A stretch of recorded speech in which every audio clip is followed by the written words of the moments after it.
Queridos irmãos, muito boa noite. Estamos aqui mais uma sexta-feira, esta a 1ª de fevereiro, hoje dia 3 de fevereiro de 2012, e nós vamos para mais uma reunião de estudos aqui no Centro Espírita Friburguense, onde a gente desenvolve aí uma pesquisa, umas reflexões e bastante análise a respeito da codificação, que trouxe para o conhecimento da humanidade a doutrina espírita.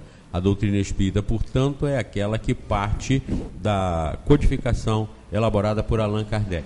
Quando a gente às vezes faz esses comentários, tem pessoas até que não entendem bem, acham, não, mas vocês são contra a federação, são contra Chico Xavier, são contra os espíritos. Nós não somos contra ninguém, nós somos a favor da doutrina espírita. O que nós temos que fazer é passar a doutrina espírita com convicção, com certeza e com firmeza. Nós não podemos assumir o risco de passar dúvidas, equívocos ou ilusões que não correspondam à doutrina espírita. Aí sim a responsabilidade seria nossa. Porém, nós não recomendamos que não conheçam tudo. Ao contrário, aqui no Centro Espírita Friburguense, nós sempre recomendamos que conheçam tudo. Até as outras religiões, por que não? Nós recomendamos sempre aqui, assistam aos cultos não precisa nem ir à igreja, como eu não vou à igreja, mas eu assisto pela televisão, assistam às missas pela televisão, assistam, enfim, tudo, leiam tudo. Mas para nós termos uma ideia, uma noção, um conhecimento espírita, só pode ser a partir do Livro dos Espíritos. Contrariou o Livro dos Espíritos, pode ser uma doutrina nova, mas não pode levar o nome de espiritismo. E qualquer um está livre para segui-la, porque ninguém é obrigado a ser espírita, ninguém é obrigado a vir ao centro espírita. Nós somos livres. E o que nós aprendemos fundamentalmente na doutrina espírita é justamente a liberdade de consciência, a liberdade de pensamento, para nós conseguirmos a fé raciocinada, que é uma tese básica espírita consagrada. Fé inabalável somente é aquela capaz de encarar face a face a razão em todas as épocas da humanidade. É isso que nós temos que buscar. Podemos até buscar essa fé inabalável em outras doutrinas, em outras igrejas. A doutrina espírita é tão confortável em termos de esclarecimento que ela nos deixa absolutamente tranquilos, sem nenhum receio, sem nenhum medo, por não estarmos nesta ou naquela outra religião, estejamos em qualquer uma. Porque o que realmente importa são os efeitos que qualquer doutrina façam positivamente sobre a nossa consciência, sobre o nosso eu. Esse último programa de televisão que eu faço na TV Focus, terceira revelação na TV, vai ser até sorteado um aqui hoje. Nesse programa, eu dei como um exemplo maior dentro desse programa, no contexto desse programa, Madre Teresa de Calcutá, porque eu mostrei como ela duvidava da existência de Deus.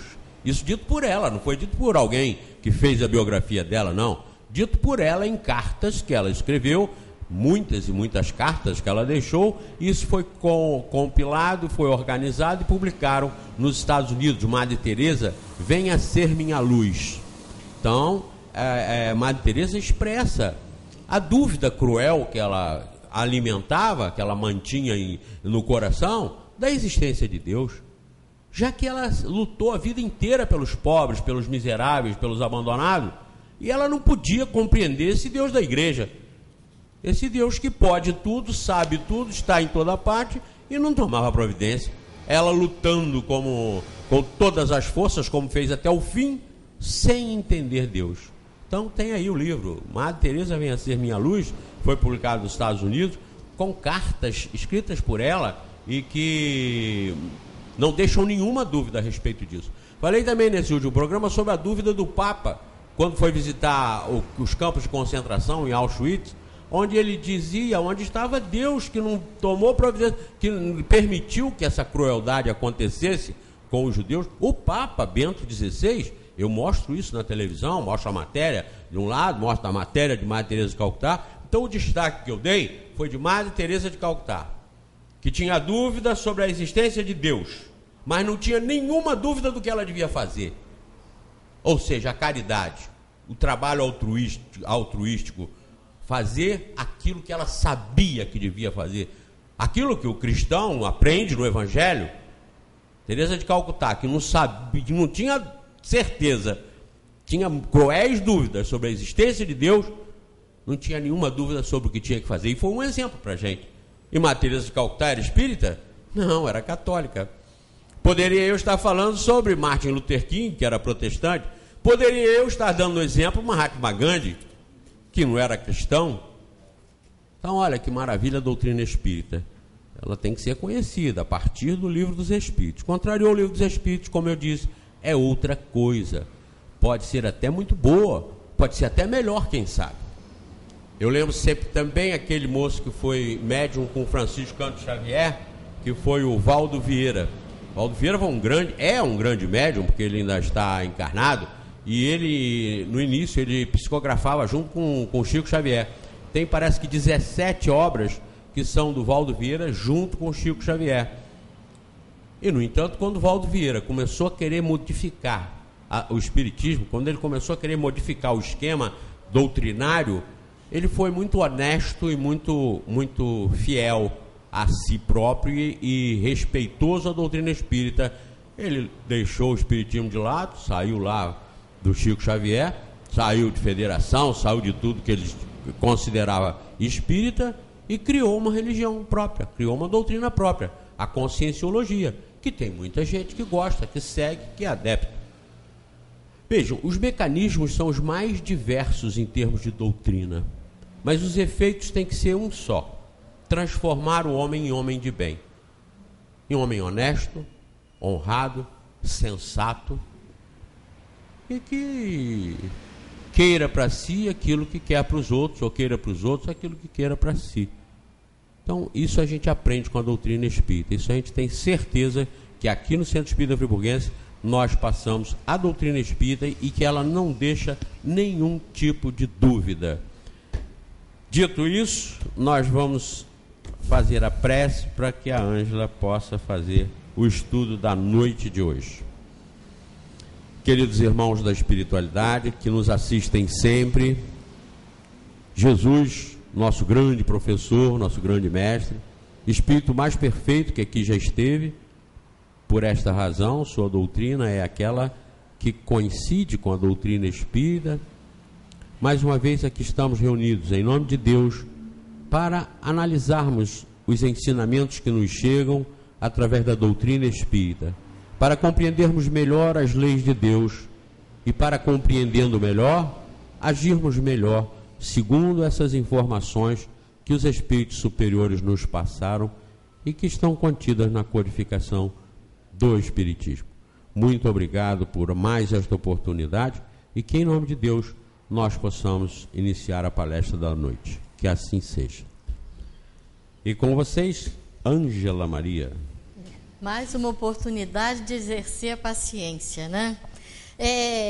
Eu iniciei o estudo, né, no final do ano passado, e agora já estou no capítulo 2, no meu reino não é deste mundo, do Evangelho segundo o Espiritismo, porque Kardec, como um grande pedagogo que era, ele inseriu tudo que fala de Jesus logo no início para nos chamar a atenção. Inclusive o assunto de hoje, ele coloca aqui, através dos seus ensinos, que tinha que ser logo de início para a pessoa entender, porque realmente Jesus na doutrina espírita é o nosso guia e modelo, né? Está lá na 625,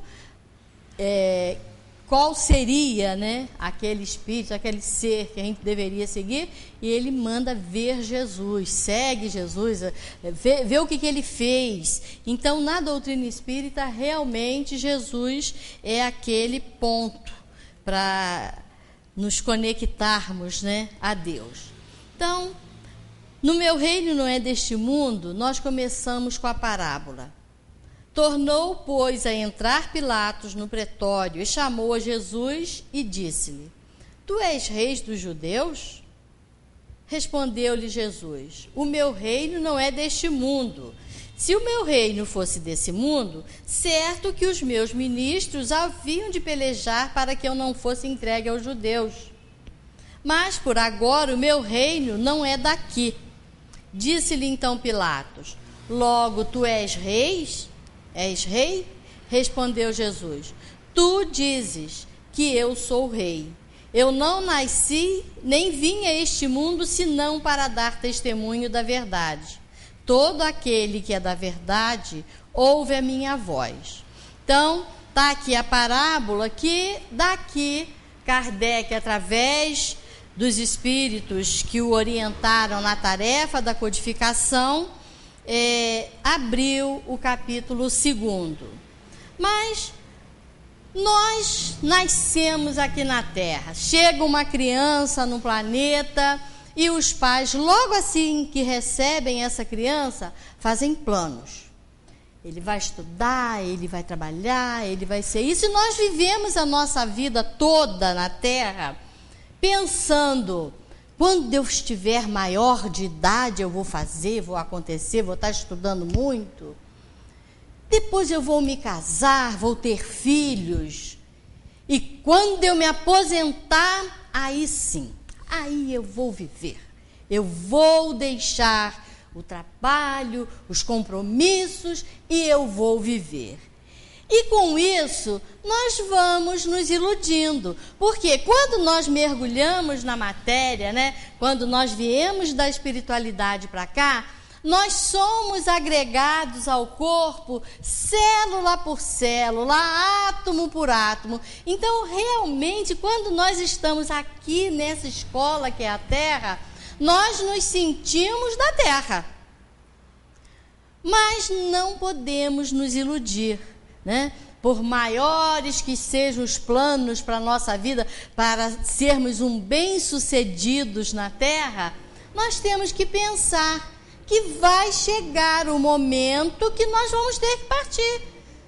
Nós não somos da Terra, nós não somos daqui, nós estamos aqui mergulhados ou habitando esse corpo para que possamos buscar o nosso aprimoramento espiritual. E temos essa maravilha que é a doutrina espírita, que nos traz essa alavanca, que nos traz as balançadas que precisamos ter, essa conscientização que precisamos ter, que não somos daqui. Nós temos que pensar na vida futura. Aqui na parábola, Jesus diz que ele veio aqui para dar testemunho da verdade. Ele não veio aqui simplesmente para viver, para curtir as belezas que a Terra nos oferece.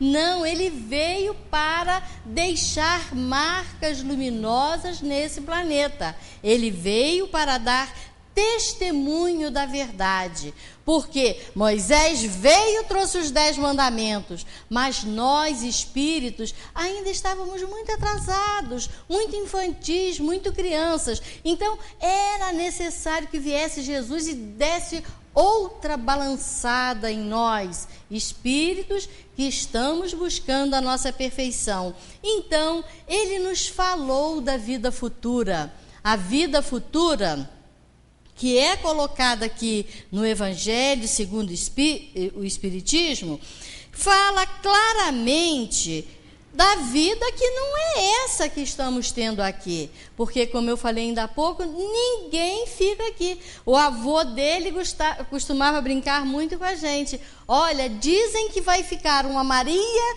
e um Manuel. Eu serei este Manuel. Que Deus, seu Manel.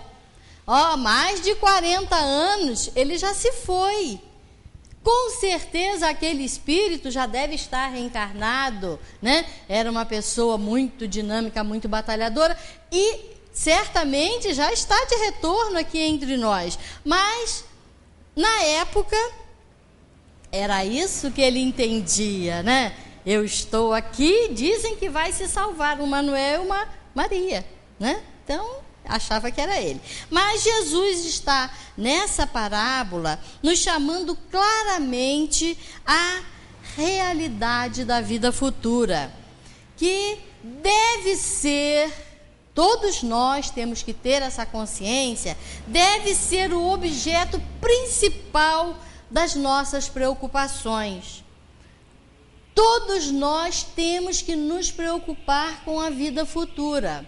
Nós nos envolvemos aqui na Terra com as coisas do mundo e esquecemos de pensar na vida futura, que é essa que nós vamos para lá. É a vida que ainda vem, lá está lá do outro lado. E por ser esse ensinamento da vida futura, que meu reino não é deste mundo, o ponto central, olha como que é importante essa colocação de Kardec. Esse ensinamento é o ponto central do ensinamento do Cristo. Por isso está colocado no início do Evangelho, já para nos chamar a atenção da realidade da vida futura. Os judeus não tinham senão ideias muito incertas, muito vagas quanto à vida futura. Eles achavam que os anjos, que os seres, que eram colocados para eles como anjos, eram espíritos privilegiados, eram aqueles que já foram criados e perfeitos e estavam aí para orientar, os seres humanos. Então, eles realmente tinham uma ideia muito incerta sobre a vida futura. Eles acreditavam, que os anjos seriam os espíritos privilegiados e jamais pensariam que nós, seres humanos, poderíamos um dia partilhar das benesses, das felicidades desses espíritos, desses anjos. Segundo os judeus, a observação às leis de Deus era recompensada pelos bens terrenos. Quanto mais eles devotavam a Deus a sua atenção, observavam melhor as leis de Deus, eles teriam melhores bens, mais bens terrenos. A sua nação estaria sempre no topo, seriam sempre os melhores soldados, os melhores guerreiros, eles estariam sempre muito bem, porque estariam agradando a Deus pelas suas vitórias, sobre os inimigos. Então, os soldados deles, tudo deles era o melhor, por isso. As calamidades públicas também, quando eram atingidos, eles achavam que estavam indo de encontro às leis de Deus, quando, na verdade, nós vamos colocar na mão de Deus a calamidade que aconteceu em Friburgo, ou o prédio lá do Rio, ou o prédio daqui, nada disso. A Terra está em constante evolução. Então, eles achavam que todas as calamidades que se abatessem sobre eles, em termos de calamidades naturais, eram por causa deles terem enfrentado Deus, terem ido contra as suas leis. E era então um castigo que viriam para eles em consequência da sua desobediência. Então, realmente os judeus naquela época, era um povo ainda bastante atrasado. Moisés, sobre isso, não poderia ter feito nada, não poderia dizer mais do que ele deixou, porque era um povo pastor, um povo ignorante, que ainda deveria ser tocado pelas coisas do mundo. Por isso as suas leis, que foram até confundidas como leis de Deus, da olho por olho, dente por dente, e outras leis, as suas leis civil, ele de alguma forma inseriu como lei de Deus para que o povo se submetesse a ele. Então, tudo que envolvia as coisas do mundo, ele teria que deixar para que depois viesse Jesus e colocasse de uma forma diferente para a humanidade. Jesus veio revelar, que há um outro mundo, onde a justiça de Deus segue seu curso. É esse mundo que ele promete àqueles que observam os mandamentos de Deus e onde os bons encontrarão sua recompensa. Com o ensinamento de Jesus, começou a ser modificado esse entendimento sobre as leis de Deus. Esse mundo é o seu reino, é aonde, na espiritualidade, né, Jesus iria governar, iria reinar através dos seus ensinos. É para esse mundo que os homens irão quando deixar a terra. Então, a vida espiritual é a verdadeira vida. Nós estamos mergulhados na terra, nós estamos habitando esse corpo, mas vamos ter que deixá-lo um dia. E iremos, consequentemente, para a espiritualidade, aonde teremos recompensas se estivermos vivendo de uma forma digna, de uma forma correta, merecendo daqui a pouco uma nova reencarnação para continuarmos o nosso progresso. Todo cristão, portanto, crê na vida futura. Mas a ideia que muitos fazem dela ainda é muito vaga, incompleta e por isso mesmo falsa em vários pontos. Para um grande número, não é senão uma crença sem certeza absoluta. Daí as dúvidas e mesmo a incredulidade. Com o Espiritismo, a vida futura não é mais um simples artigo de fé. Nós não acreditamos na vida futura porque, eu li, eu sei, eu ouvi falar. Não, nós acreditamos porque realmente é algo que nós espíritas, não podemos mais ter dúvida. Porque nós temos, através de uma realidade material demonstrada pelos fatos, porque são as testemunhas oculares que vêm descrevê-las em todas as suas fases e em todas as suas peripécias. Então, não somente a dúvida é mais possível, mas a inteligência mais vulgar pode fazer ideia do seu verdadeiro aspecto, como se imaginasse um país do qual se leu uma descrição detalhada. Então, nós estamos aqui, né? Então, é como se alguém fosse contar para nós que existe uma sociedade em tal lugar que vive assim, assado. Então, nós iríamos crer, hoje, por exemplo, com a internet, é a coisa mais fácil que tem, né? A gente querer saber como vive o povo que está lá na Sibéria, né? Nós hoje temos um intercâmbio muito grande através da internet.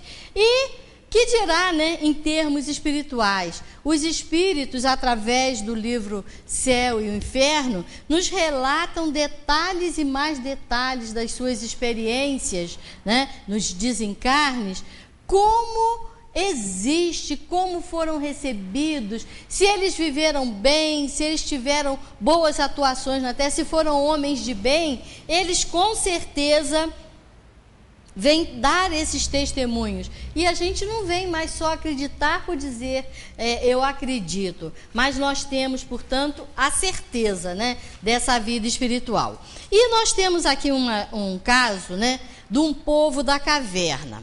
Olha só, havia uma caverna com uma única abertura para o mundo exterior. E lá fora apenas uma fogueira crepitava. E lá dentro, todos os homens presos com correntes pelos pés, pelas mãos e pelos pescoços. Então, eles não podiam se mexer. Eles só olhavam para o lado escuro da parede.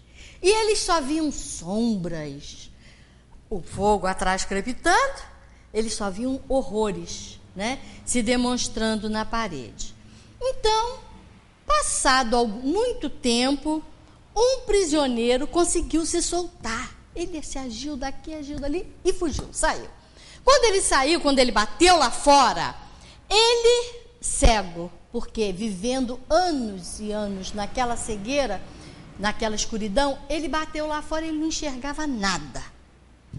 Passado um tempo, se acostumando com a beleza, com o céu azul, com árvores, com o rio, com tudo, ele viu quão maravilhoso era aquele mundo. Que coisa linda! Valia a pena voltar e avisar os seus amigos. Eles estavam presos naquele horror, que eles só imaginavam coisas horrorosas, só sombras negras lançadas na parede. Então, ele voltou depressa. Voltou, primeiro, para se acostumar novamente à escuridão. Custou. Então, os amigos acharam que ele estava louco. Não é possível haver nada lá fora se aqui dentro é só escuridão, só negrume. Nós não acreditamos. Você está louco. E, passado muito tempo, né, ele já se acostumando novamente com a escuridão, ele foi relatando, né, para os seus amigos a maravilha que era lá fora e que valia a pena. Todo o sacrifício que ele fez de ter fugido, ter ido lá fora e voltado para tentar alertá-los. Olha, o Espiritismo é a mesma coisa para a gente. Nós estamos mergulhados nesse mundo de prova e expiações, onde nós vemos muitas dores. Nós vemos irmãozinhos nossos passando por problemas seríssimos, por dificuldades seríssimas, e nós não nos alertamos com relação ainda. Mas vem a espiritualidade e nos traz esse balanço. Olha, lá é muito melhor, lá é maravilhoso.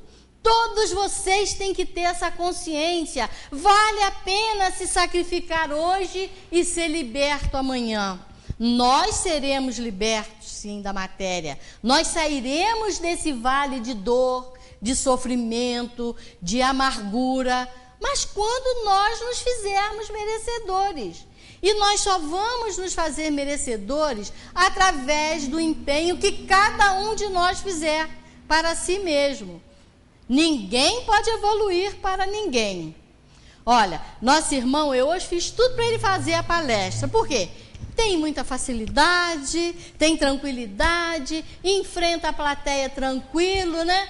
Mas eu estou aqui exercendo a minha função, a minha tarefa, porque eu acho que eu também tenho que me esforçar, não é? Porque assim daqui a pouquinho ele vai para o mundo superior e eu fico aqui na Terra amargando, né? Não pode. Então a gente também tem que fazer a nossa parte.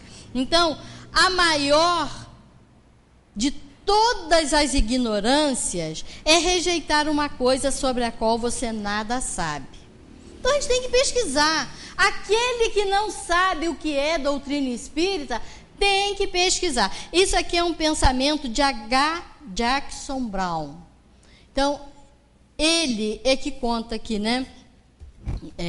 Esse pensamento, e ele foi desenvolvido sobre o povo da caverna. Então, nós precisamos acreditar nesse mundo fantástico que a doutrina espírita nos fornece. Mundos e mundos por aí afora habitados. Temos comprovação? Não. Nós ainda não merecemos ter essa comprovação. Nós ainda precisamos nos sacrificar, crer na bondade de Deus, porque nenhum roceiro ou fazendeiro vai preparar uma terra fantástica, grandiosa, para plantar um pé de, seja lá do que for, de soja ou de milho, ou seja lá do que for. Ele vai plantar em muita coisa. Da mesma forma, Deus criou mundos e mundos e mundos só para o nosso deleite? Não. Esses mundos com certeza são habitados. Lá tem espíritos como nós também, buscando o seu aprimoramento. São as diversas moradas da casa do Pai. São mundos e mundos habitados, aonde muitos espíritos também estão buscando a sua perfeição. Então, ora, a descrição da vida futura é tão detalhada, as condições de existência, feliz ou infeliz daquele que aí se encontram, são tão racionais que podemos dizer, apesar disso, que ela não pode ser de outra forma e que está lá a verdadeira justiça de Deus. Então, com certeza, essas moradas da casa do Pai estão aí. As oportunidades são muitas para todos nós, mas é importante que a gente se observe.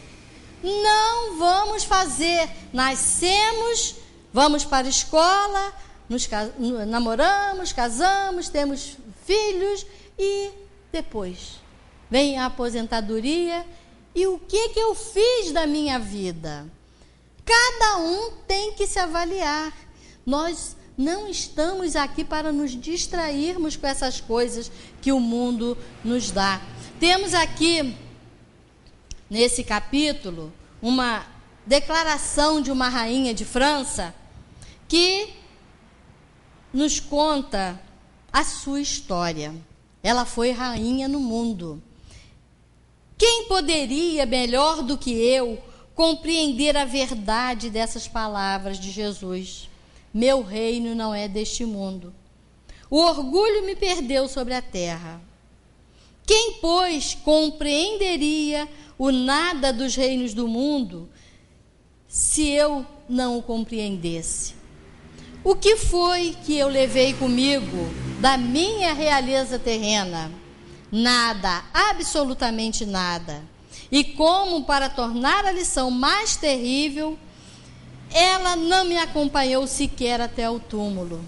Rainha eu fui entre os homens, e rainha pensei chegar no reino dos céus.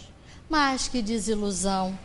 E que humilhação, quando em vez de ser ali recebida como soberana, tive de ver acima de mim, mas muito acima, homens que eu considerava pequeninos e os desprezava, por não terem nas veias o sangue azul, sangue nobre. Só então compreendi a fatuidade dos homens e das grandezas que tão avidamente buscamos sobre a terra. As pessoas às vezes passam a vida, né? Nós estávamos comentando agora, vamos juntar, né? Vamos guardar. Não é assim, não. A gente tem que ter para viver, para ter rotatividade. Aquele que vai, ele volta rápido, é assim a vida. E se a gente ficar preso, né, a essas coisas, realmente vamos perdendo tempo. Para preparar um lugar nesse reino, são necessários. O que é necessário para a gente se garantir lá do outro lado, né? A abnegação, a humildade, a caridade, a benevolência para com todos. Não se pergunta o que fostes, que posição ocupastes, mas o bem que fizestes, as lágrimas que enxugastes. Ó Jesus, dissestes que teu reino não era deste mundo, porque é necessário sofrer para chegar ao céu, e os degraus do trono não levam até lá. São os caminhos mais penosos da vida os que conduzem a ele. Procurai, pois, o caminho através de espinhos e abrolhos, e não por entre as flores. Os homens correm atrás dos bens terrenos, como se os pudessem guardar para sempre. Mas aqui não há ilusões, e logo eles se apercebem de que conquistaram apenas sombras, desprezando os únicos bens sólidos e duráveis, os únicos que lhes aproveitariam na morada celeste e que lhes poderiam abrir as portas dessa morada. Tende piedade dos que ganharam o reino dos céus, dos que não ganharam o reino dos céus. Ajudai-os com as vossas preces, porque a prece aproxima o homem do Altíssimo. É o traço de união entre o céu e a terra. Não esqueças. E nós, né, nesse final aqui,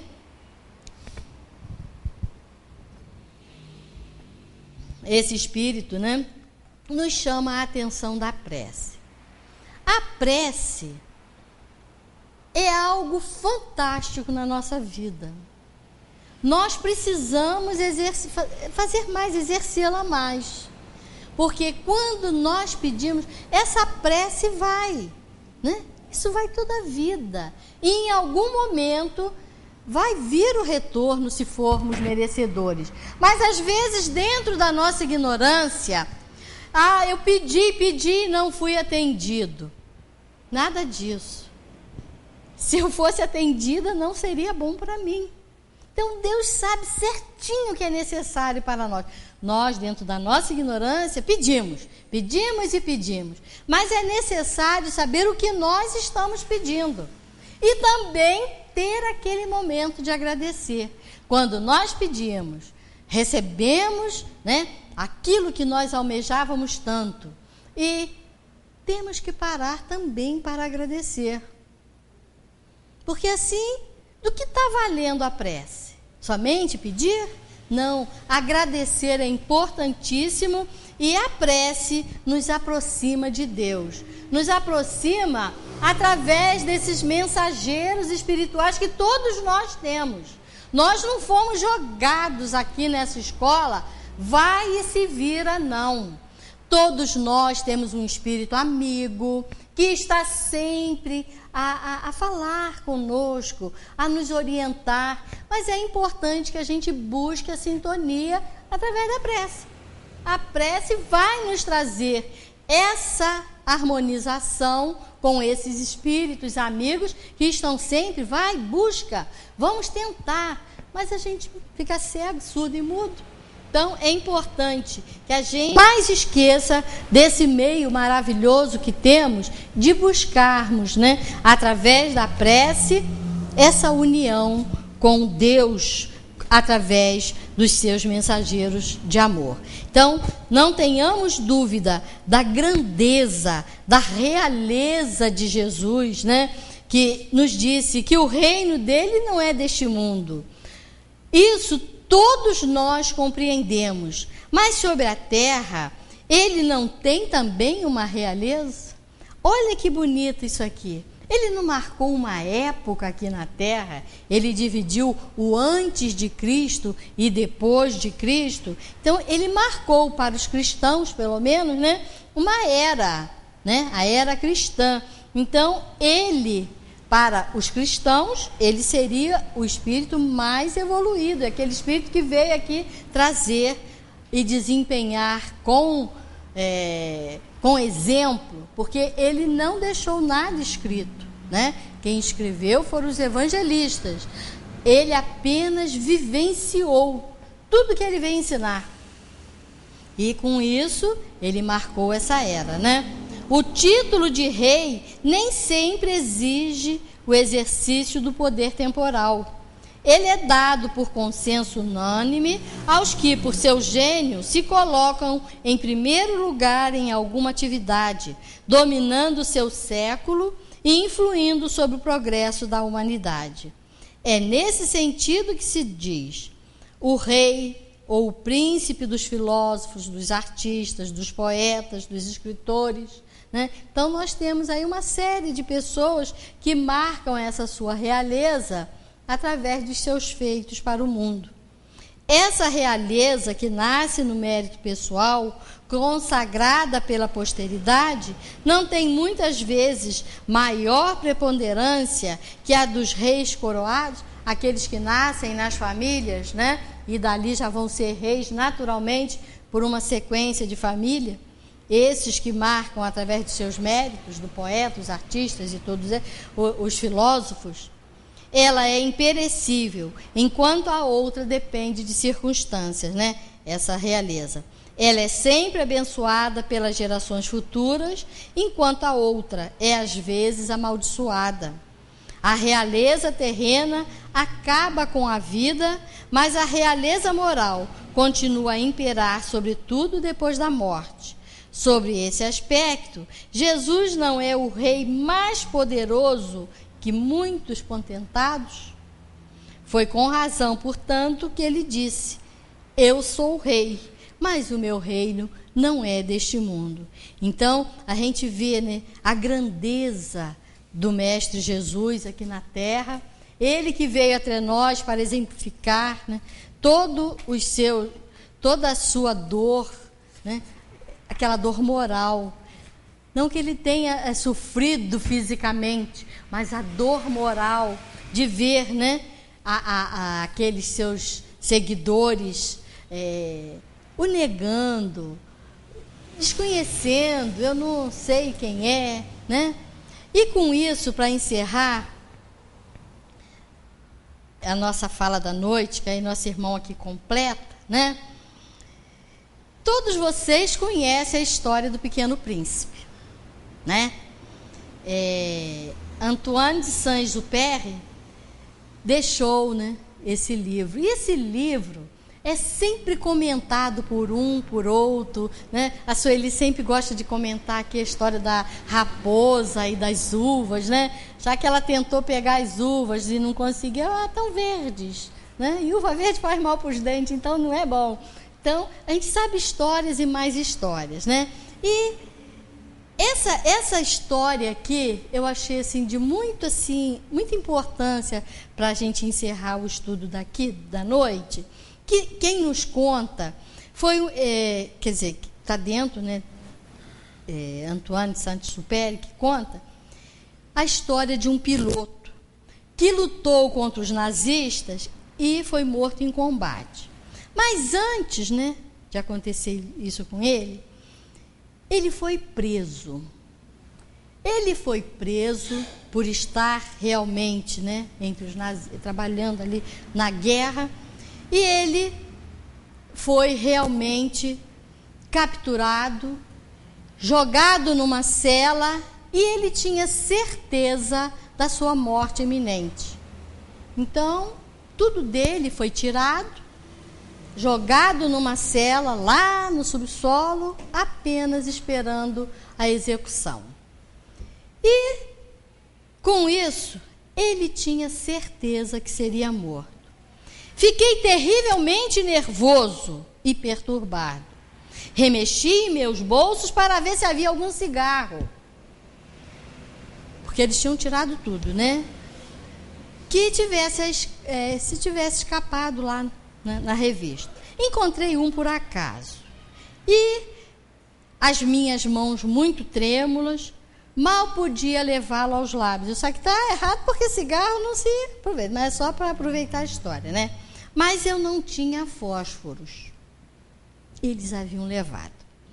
Olhei através das grades e vi meu carcereiro. Ele, então, não respondeu o meu olhar. Afinal, não se estabelece contato visual com uma coisa, com um provável cadáver dali a pouco. Eu gritei para ele: "Tem fogo, por favor?" Ele olhou para mim, encolheu os ombros e veio até onde eu estava para acender meu cigarro. Ao se aproximar e acender o fósforo, seus olhos inadvertidamente se cruzaram com os meus. Naquele momento eu sorri. Naquele momento eu sorri. Não sei por que fiz isso. Talvez pelo nervosismo. Talvez porque quando se realmente está perto de alguém, é muito difícil não se sorrir. Em todo caso, eu sorri. Naquele instante, foi como se uma faísca saltasse no espaço entre nossos dois corações, nossas duas almas. Sei que ele não queria, mas meu sorriso saltou por entre as grades e gerou um sorriso nos seus lábios também.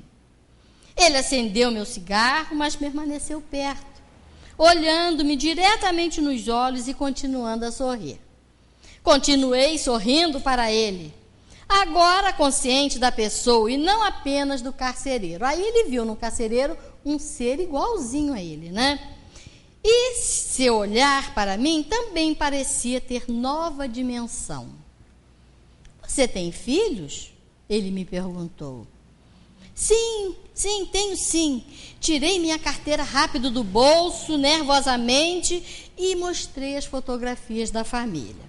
Ele também puxou as fotos dos seus ninhos e começou a falar sobre seus planos para eles. Meus olhos se encheram de lágrimas. Eu disse que temia nunca mais ver minha família. nunca ter a chance de vê-los crescer. Lágrimas também afloraram nos meus olhos e do carcereiro. De repente, sem qualquer outra palavra, ele destrancou a minha cela e silenciosamente me conduziu para fora. Uma vez fora da prisão, conduziu-me silenciosamente por estradas secundárias para fora da cidade. Lá, nos limites da cidade, ele me libertou e, sem nenhuma outra palavra, voltou em direção à cidade. Minha vida foi salva por um sorriso. Sim, o sorriso, a conexão verdadeira, espontânea e natural entre as pessoas. Conto essa história porque aprendi com ela. Realmente acredito que, se nós nos reconhecermos como pessoas, desconsiderando nossos títulos, cargos e status, não teríamos inimigos. Não poderemos ter ódio, inveja ou medo. A história de Saint-Exupéry fala daquele momento mágico entre duas almas que se reconheceram. Naquele momento em que os olhares se cruzaram, eles se reconheceram. Talvez lá atrás, em vidas passadas, porque não era por acaso que aquele carcereiro estava ali. Então, tudo aconteceu de uma forma muito assim, mágica, né?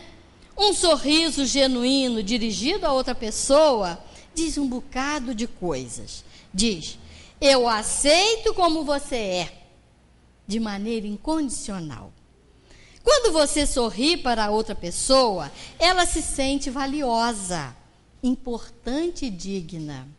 Sente-se melhor em relação a si mesma.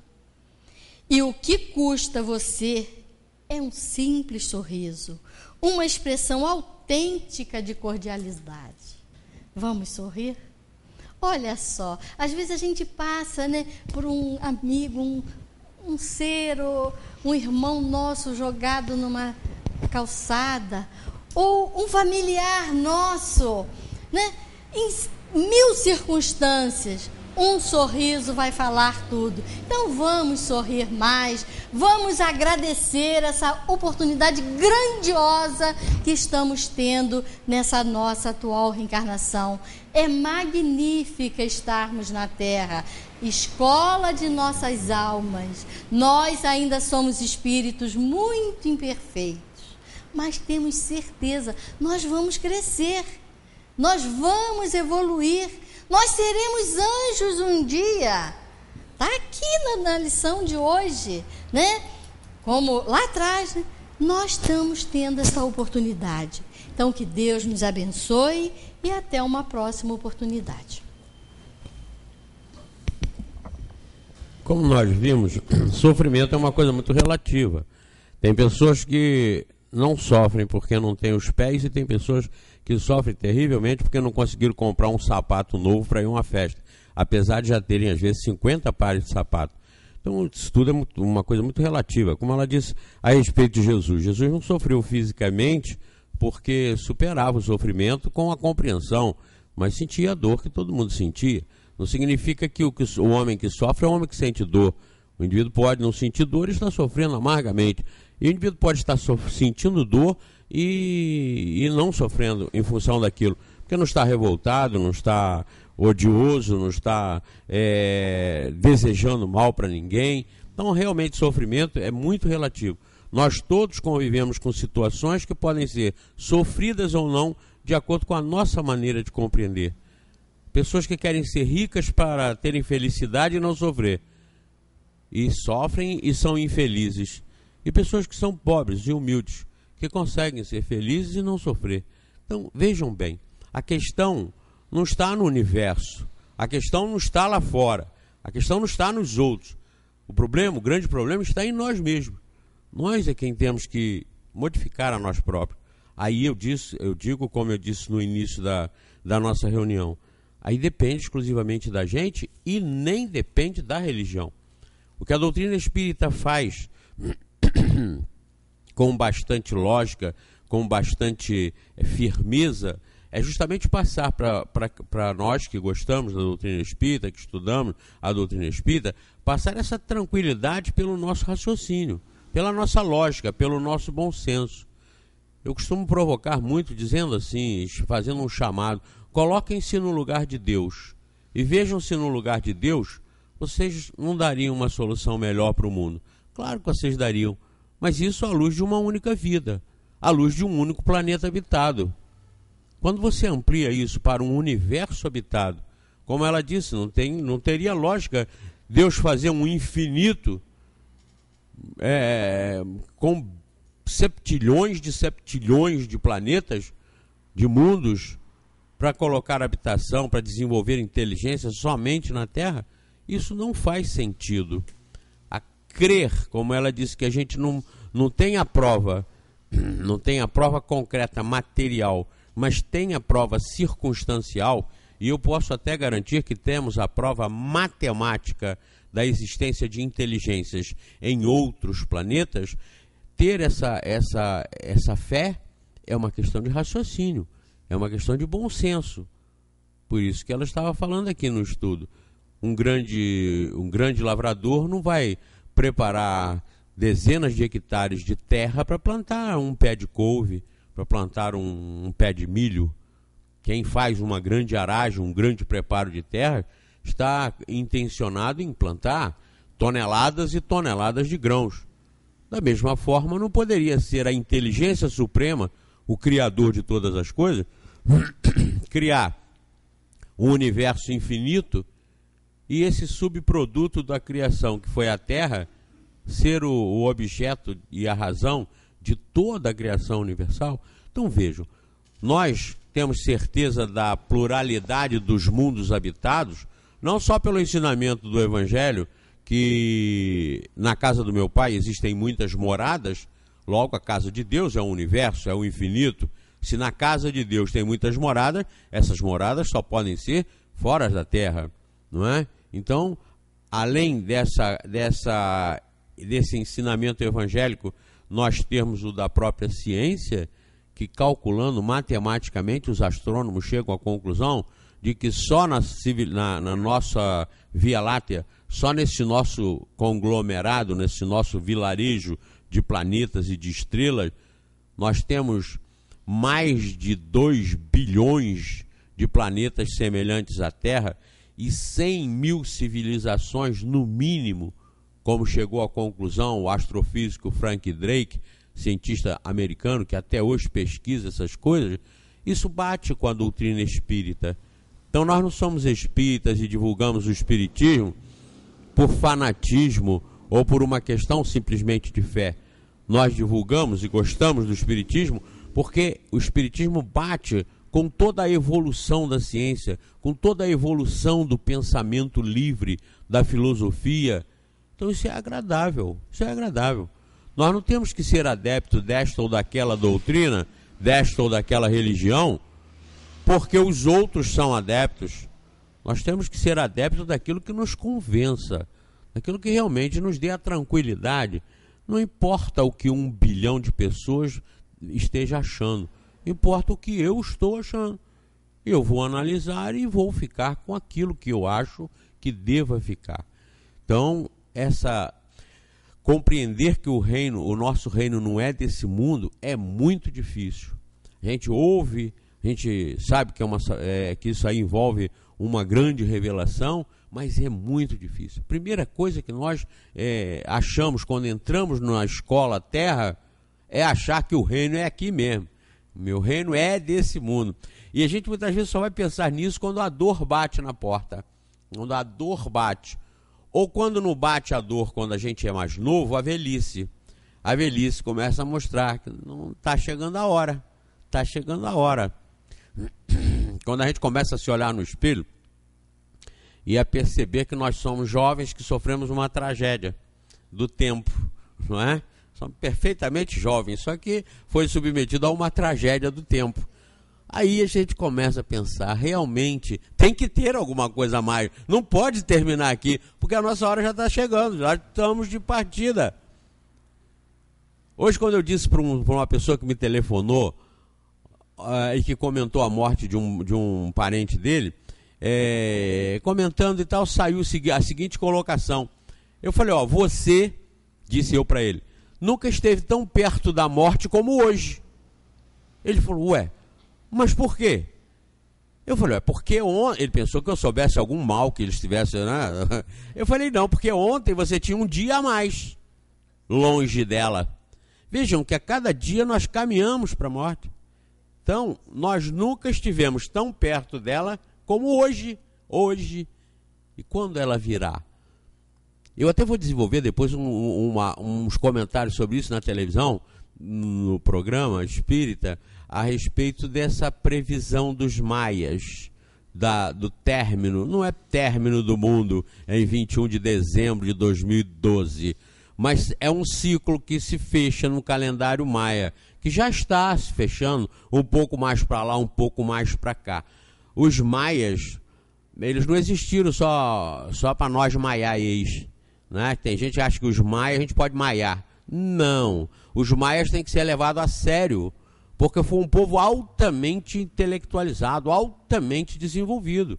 A capacidade de cálculo, de astronomia, de conhecimento dos maias não pode ser desprezada. Não pode. Eles têm conhecimentos profundos, tecnológicos, apesar de terem vivido como nas florestas. Foram selvagens, entre aspas, como os egípcios, né? Foram lá de trás, atrasados, entre aspas, coisíssima nenhuma. Então, a colocação é a seguinte. Suponhamos que os maias estejam certos e que as coisas fiquem aí periclitantes em dezembro, novembro, dezembro, janeiro, que as coisas realmente comecem a acontecer como nunca aconteceram antes. Eu pergunto, você está preparado para encarar isso? Eu estou preparado para encarar isso? E se não estamos, por que não pensar nisso? Não é se apavorar, se suicidar antes que aconteça, o que seria uma burrice estúpida, né? Se suicidar com medo de morrer dali a algum tempo. Então é preferível morrer dali a algum tempo. Então o suicídio sempre é uma burrice. E nunca é uma saída, é sempre uma entrada para problema pior ainda. Então, afastada essa hipótese, como nós estamos para enfrentar isso? Se acontece, por exemplo, se bate um meteoro na Terra, nós estamos preparados para isso? E por que nós não nos preparamos? Vamos esperar que aconteça? A hora que isso tudo ficar roxo, vermelho, azul e tremer tudo, não dá mais tempo. Nós temos que começar a ter essa lógica de que o reino de Deus, que a verdadeira morada não é aqui. Nós estamos de passagem. Isso vai acontecer. Venha um meteoro contra a Terra ou uma explosão nuclear provocada pelos próprios humanos, ou o coração parar, nós vamos fazer essa passagem. E como é que nós estamos? Como é que nós estamos com os vizinhos? Como é que nós estamos com os parentes? Como é que nós estamos com os filhos? Como é que nós estamos com essa turma? Todo dia nós estamos tranquilos porque nós estamos bem com todo mundo? Nem sempre. Normalmente não. Mas e se acontece um problema trágico? Essa catástrofe que aconteceu aqui na nossa região, mas ninguém esperava. Ninguém esperava. Famílias inteiras que morreram estavam com planos e mais planos para um futuro brilhante. Morreram todos soterrados. E aí, nós estamos preparados? Por que não? Por que vamos embarcar em canoa furada? O que nós vamos ficar achando? Sim, todo mundo acha que está tudo bem, vamos achar que está tudo bem? Vamos raciocinar. Vamos começar a fazer um trabalho próprio, um trabalho para o coração. Vamos começar a imaginar, viver como se nós fôssemos morrer amanhã. Isso é sempre bom, viver como se fosse morrer amanhã. Porque aí você começa a se corrigir. Eu lembro uma vez que eu achei que eu ia ter um infarto, isso deve ter uns 10 anos, ou 20, uns 20. Eu me assustei, porque eu pensei assim, nos últimos momentos da vida, eu pensando que seria aquela dor e tal, mas foi um churrasco que nós fomos e eu comi muita bobagem e tal, passei mal de noite, aí aquela dor aqui, vai morrer, vou morrer. Aí eu pensei, será que eu beijei as crianças? Aí eu comecei a ficar preocupado, eu abracei todo mundo, eu já estou pronto para ir. Aí é que eu vi que não estava. Daquele problema para frente, eu comecei a mudar o meu pensamento, eu comecei e quando chegar o momento? E quando chegar a hora? Pode ser a qualquer momento. Então, vejam se não é bom a gente conhecer isso. Claro que sim, claro. Agora, conhecer de uma forma que nos convença, que a gente tenha segurança naquilo que nós estamos admitindo, naquilo que nós estamos acreditando, porque bate com o nosso bom senso, bate com a nossa inteligência. É isso que o Espiritismo nos induz, é isso que o Espiritismo nos ensina. Nós crermos pelo nosso raciocínio, pelo nosso esforço, e não vir a religião para a religião dizer como é que vai ser. Nós temos que digerir isso, nós temos que trabalhar essas ideias para nós estarmos convencidos, convictos e tranquilos na vida. Não vamos viver pensando na morte, não vamos viver pensando na desgraça, não. Mas com convicção de que estamos num planeta transitório, estamos num planeta instável. Vejam lá na Europa, vejam lá para o Oriente, lá para a Ásia, como é que as temperaturas estão indo a 50, 60 graus abaixo de zero. Diz que estão fritando peixe em geladeira, aliás, em freezer, porque na geladeira está queimando. Vocês vejam a geladeira que ponto chegou. O pessoal está lá, hoje estavam na Alemanha, com a temperatura 4 vezes mais baixa do que a do freezer que a gente tem em casa. Foi em França. Em Paris, pois é. Então, eu vi um camarada dizer isso, que eles estavam fritando peixe em... Ah, não, isso é no calor, né? Não, foi no... agora que eu lembrei que foi lá no Nordeste. Diz que no Nordeste a temperatura estava tão quente que eles estavam fritando peixe no freezer. Porque se fosse fritar a geladeira, queimava, que a geladeira já não dava nem... A temperatura já tinha ultrapassado muito a geladeira. Mas eles vejam como isso está transformado, chuvas em lugares que choviam um pouco, agora estão tendo problemas gravíssimos. Vejam, está mudando ou não está? A gente tem ou não tem que pensar nisso, porque nós estamos embarcados na Terra. Então nós temos que ter uma noçãozinha melhor para a gente aproveitar mais a vida no que ela pode oferecer realmente de valor para a nossa alma, e não porque nós estamos ganhando.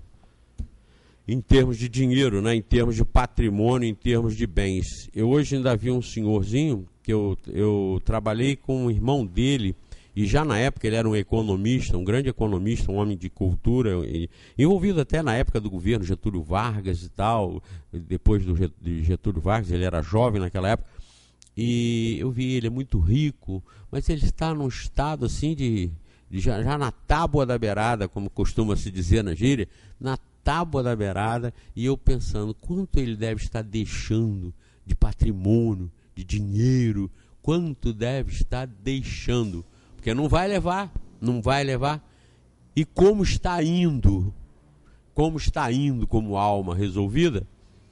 Bem, queridos, isso tudo são reflexões que a gente agrega a tudo que nós ouvimos aqui, a tudo que a gente aprende na doutrina espírita, para que realmente a doutrina espírita seja uma bússola, seja uma alavanca de segurança nas nossas vidas, estejamos passando pelo que estivermos, sejam quais forem os nossos problemas, vale a pena enfrentar, vale a pena viver, vale a pena compreender por que estamos aqui e para onde iremos. O futuro nos aguarda, a perfeição nos aguarda. Deus é supremo amor, suprema justiça, suprema bondade.